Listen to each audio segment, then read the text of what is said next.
ناظرین، یہ ہے لاہور، تاریخ اور عقیدت کا مرکز۔ لیکن کیا آپ جانتے ہیں کہ اسے داتا کی نگری کیوں کہا جاتا ہے؟ یہاں ایک ایسی ہستی آرام فرما ہے جنہوں نے صدیوں پہلے اس شہر کو ایمان، محبت اور خدمت کا پیغام دیا۔ جی ہاں، حضرت علی حجویری رحمۃ اللہ علیہ، داتا گنج بخش۔ آج ہم آپ کو دکھائیں گے داتا دربار، لاہور کا روحانی مرکز۔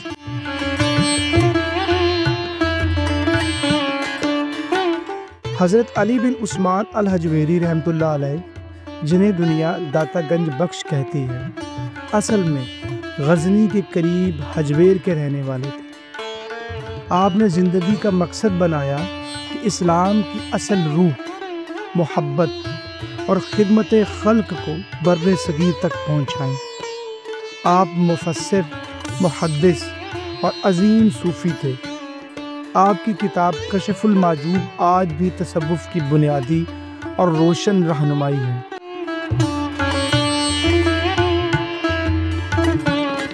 11ویں صدی میں آپ لاہور تشریف لائے، جو اس وقت علم و ثقافت کا مرکز تھا مگر روحانی طور پر پیاسا تھا۔ آپ نے یہاں خانقاہ قائم کی جہاں ہر مذہب اور طبقے کے لوگ آ کر سکون پاتے۔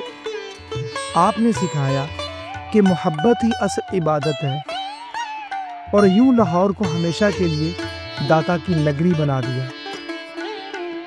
حضرت کا پیغام یہ تھا کہ دین صرف عبادت نہیں بلکہ انسانیت اور خدمت ہے۔ آپ کی خانقاہ کے دروازے سب کے لیے کھلے تھے، چاہے وہ مسلمان ہو یا غیر مسلم۔ آپ کی عاجزی اور کرم سے لوگ متاثر ہوئے، اور کرامات کی روایتیں بھی آج تک مشہور ہیں۔ اصل معجزہ آپ کی تعلیمات تھی جو دلوں کو جوڑتی تھی۔ تقریباً سن 1072 عیسوی میں آپ کا وصال ہوا اور آپ کو لاہور ہی میں دفن کیا گیا۔ یہ مزار وقت کے ساتھ بڑھتا گیا اور حکمرانوں نے اس کی تعمیر و توسیع کی۔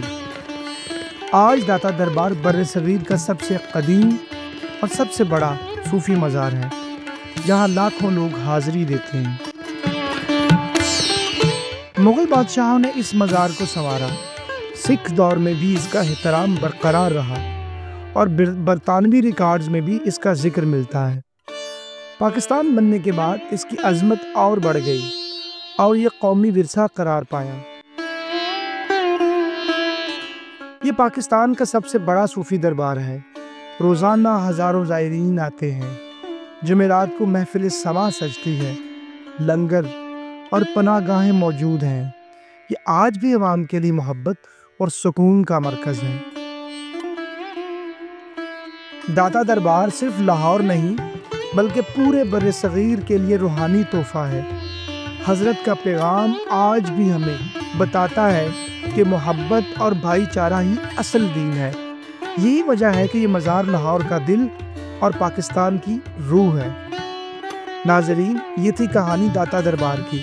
اگر ویڈیو پسند آئی ہو تو لائک کریں اور سبسکرائب کریں تاکہ ہم آپ تک اور بھی تاریخی اور روحانی کہانیاں لاتے رہیں۔ اگلی ویڈیو میں ہم لاہور کے اور تاریخی ورثے کی داستان لے کر حاضر ہوں گے۔